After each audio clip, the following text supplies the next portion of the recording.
autism and cults. I met with Tony Atwood.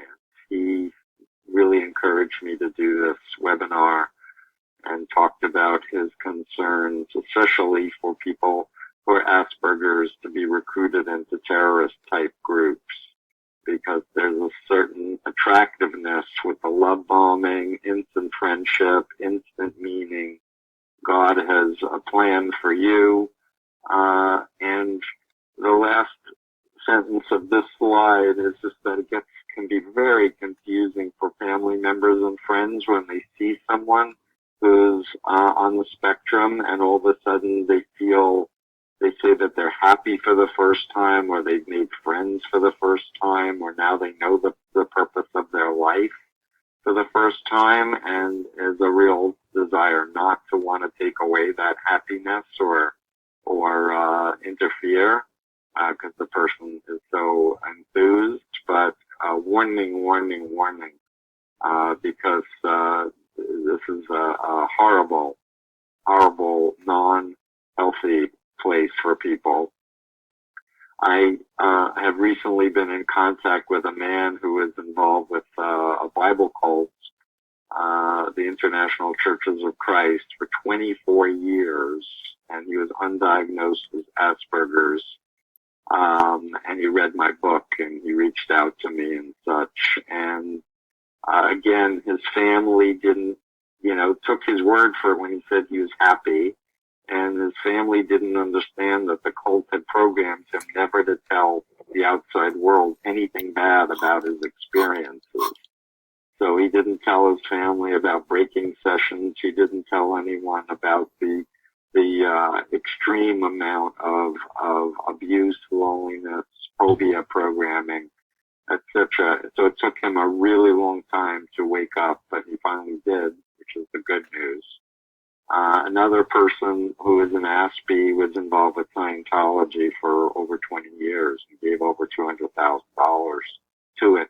And the appeal of you can be on the bridge to total freedom, and you just need to do each one of these courses and pass each level, and then you're going to gain these superhuman powers to move objects with your mind, to control the weather, etc. was very appealing to him, and it took him over 20 years to wake up and get out of that group. So this is an AA&E slide, thanks to Michelle, who suggested that I use it. And on the bottom is just the typical problem people have with Asperger's of sensory regulation and regulation of their emotions and anxiety, as well as attentiveness and such. And a group that comes in and says, we can help you be reborn and make you perfect, or make you so much more functional, and we can give you, the black and white perfect ideology and tell you exactly how you should organize your day, but you do this where there's this hidden agenda. You don't realize that it's really about dependency and obedience on the leader, to give over your money, to give over your time, to help recruit, to use all your social skills to help them. And it really is a trap where for an ASPE, they think that they're making friends, but they don't understand that these people have an agenda to recruit them. And as soon as they get in, they're going to put their attention on other people. They don't understand that there are these different layers and up the pyramid. They don't understand that they're going to be cut off from family, friends, and any other points of view and any other information, and that these irrational fears are going to be programmed into them.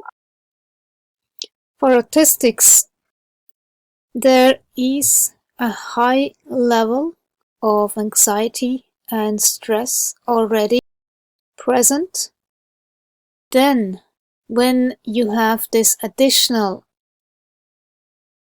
programming having to obey the rules and the consequences if you don't, how your soul will be punished if you ever should leave the cult, or if you do not obey the cult leader.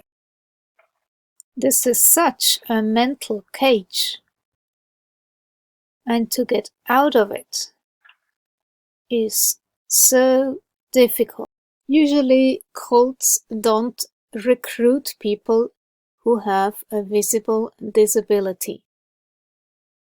However, if you are undiagnosed autistic, you don't have visible disabilities.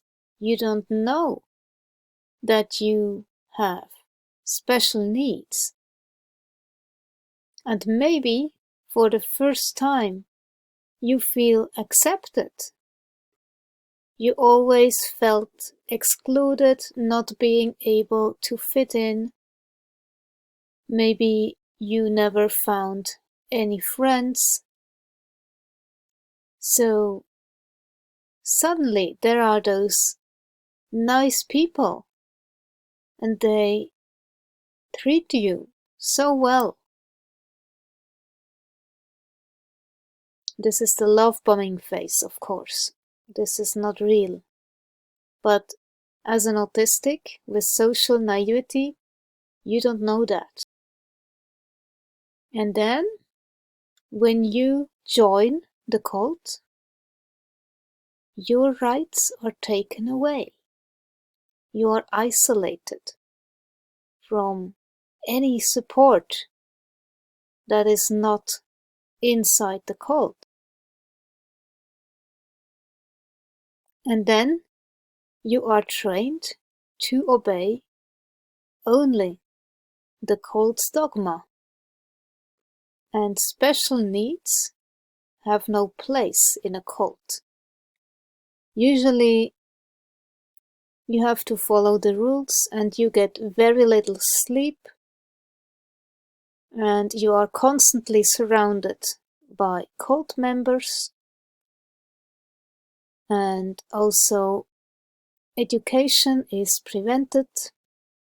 So there is no way for you to break out or seek help from an outside source, and then you completely disregard your own personal needs. You learn to do that. You try to do everything like everybody else in order to belong, and because you may believe in the dogma. So of course every cult wants you to recruit new members, as many as possible. And exactly my autistic traits, selective mutism at times, and shyness, stood very much in the way of being a so-called excellent disciple.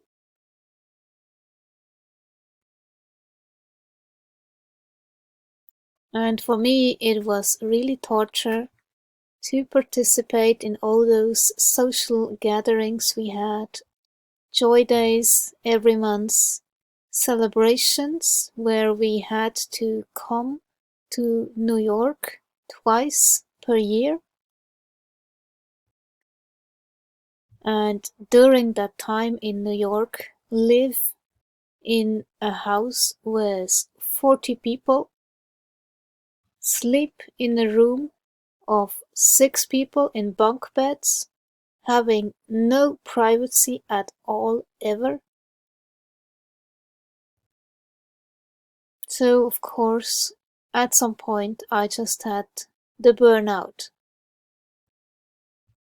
But I still managed to pull through until 2011, 4 years later. Only then I was capable to see through all the bullshit and prepare myself carefully, look for a job, and leave. And back then in 2011, I didn't know that I was autistic. Around 2012, I learned about introversion and HSP, being highly sensitive, but it's still not the same. And therefore, I didn't seek that necessary support. And I also didn't seek support in regards to leaving a cult. I was not aware what it had done to me, how it had traumatized me. Especially the burnout in 2007. I still suffer the consequences from that. And therefore, because my mindset was still programmed into this cult-like behavior, I actually fell right head-on into another cult, the New Age cult. And after that, the vegan cult. So it took quite a while until I was capable to completely disentangle myself. It took me 6 years, and I believe that if I had more support right after I left, so in 2018, finally, I really just liberated myself from this brainwashing. And I had to do the very extreme thing and just leave all beliefs behind and restart the whole system, basically. And now I would say I am quite balanced in terms of believing things and faith. Nothing extreme, just what works for me. But as an autistic, I still wish I would have some more support for this brainwashing that happened, because this pattern to obey the rules, it is so ingrained. When my buttons are pushed, I go into autopilot. I was watching a news story about a young autistic man named Connor and an encounter with a police officer that happened here in Arizona. The police officer was a trained drug recognition expert, and he suspected that Connor, who was hanging out in a park, was doing drugs because he saw Connor twirling something in his fingers and then bringing it up to his face as if to smell it. The officer confronted him and said to Connor, "What are you doing?" And Connor said, "I'm stimming." The officer was clearly confused, did not know what that was, and said to Connor, "What's that in your hand?" "It's a piece of string," Connor said. Connor started to walk away. With that, the officer grabbed Connor's hands, restrained them behind his back, and pushed him to the ground. Connor started to panic, and it's absolutely heart-wrenching to listen to him on video. He starts telling himself, I'm okay," and breathe as if trying to calm himself down. In the meantime, the officer's restraining him on the ground and yelling at him to be still and to be calm. Connor continues to scream. With that, Connor's caregiver comes running up to the police officer and explains to him that Connor has autism and that stimming is a sensory behavior that calms the nervous system. As a result of this incident, Connor sustained a number of physical injuries, but perhaps even worse was the emotional trauma he suffered, getting into trouble with a policeman unnecessarily when he's been taught to access police for safety. Connor is pretty significantly impacted by his autism. He has limited speech, and he has trouble communicating and relating, especially in unfamiliar situations. Unfortunately, what happened to Connor is all too common in today's society. Because the behavior and the presentation of autistic individuals is not well understood, they often get into trouble unnecessarily. So as we now have this mask mandate since such a long time, for me, this has been extremely stressful because I cannot tolerate heat in my face, sensory-wise, and also there is histamine release in my body, and then I get all kinds of symptoms just from this mask wearing. So luckily I got a doctor's exempt.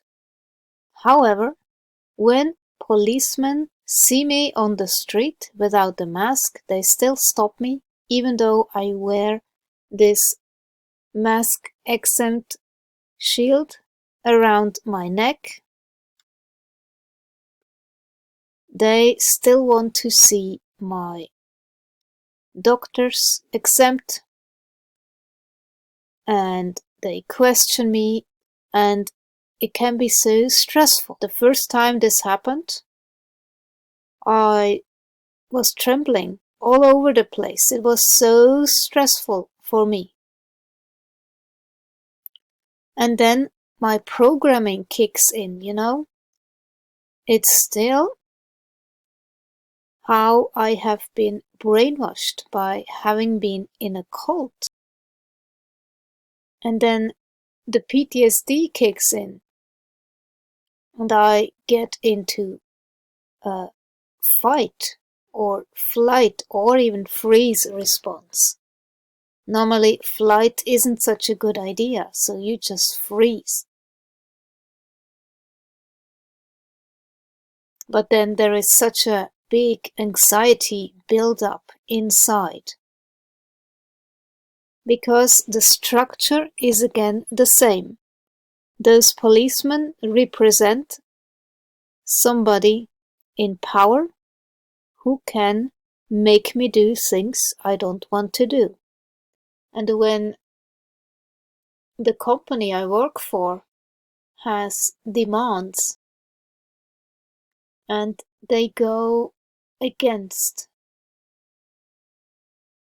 my autistic needs or actually harm my body because my nervous system cannot take it, there is such a big inner struggle going on. I know that it doesn't serve me to obey the company's demand, but then my programming goes against my health and wants to obey. And then there is such a build-up of stress and anxiety. And this is the part that is so difficult to cope with. For all those years I worked for this company now, I have struggled and felt stress whenever there was a change and suddenly you had to do things differently. In addition to all of that, now that I am diagnosed autistic, I of course understand why I struggled with those things, but for such a long time I just didn't know. So you struggle with temperature.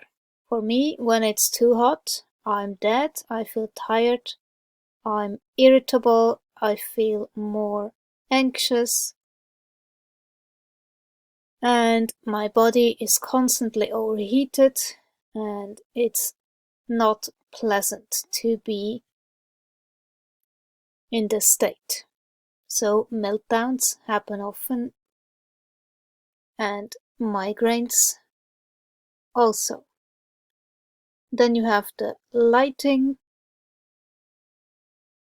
when it is too bright and you have so much noise where I work. And then you cannot avoid the smell of certain people or the perfume they use, the aftershave, and the social interactions with co-workers sometimes can be difficult.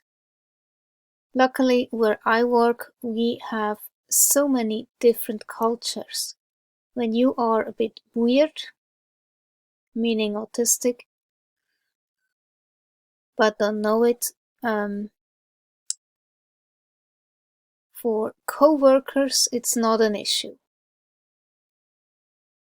However, your company wants you to perform well, and they put additional pressure onto those who do not perform that well, which makes everything worse. And finally, now that I know I am autistic and also have outed myself to my boss, I can perhaps finally ask for adjustments, so I can perform in a better way. And this will also be for the company's profit. But sometimes I feel a company is really very dogmatic, just like a cult, and they really don't like if you have individual needs. But now I can say this is a disability and I cannot perform the way you want me to. And there will be consequences if you force me to perform in a way that doesn't support my needs. But the problem is there is very little support for autistics in the workplace. So, just like in cults, you feel very isolated and alone and insecure and shamed because you are different, you stand out in a negative way. And then there is the danger of being kicked out, just like in a cult. They could discard you, punish you for being different. And there is very little support. You cannot ask anybody. I started meeting and interacting with more and more adults on the spectrum, and I started to ask a lot of questions. What stunned me was the rabbit hole I went down as I started to learn just how much adults were struggling to live their lives. And for high-functioning individuals, it's even worse. Because their needs are often not obvious, they're kind of left out on the cold. If you are familiar with the Rider Waite Tarot, you will know this card, 5 of Pentacles. And since I got my autism diagnosis, I still kind of feel like this, being out in the cold. You, as a disabled person, stand outside, not getting the support you would need. You cannot get in. The Five of Pentacles represents anxiety or concern, feelings of being left out of social events because of lack of money, challenges of insecurity, deprivation, and even exclusion. The mind is focused on survival issues and thus stopping creativity dead in its tracks, as a feeling of helplessness and inertia take over. Autism is a developmental disorder. It's lifelong. It does not go away. So we really need to be rethinking how we're approaching this population and the work that we do with them. We should be asking, what will help this person live a fulfilled life?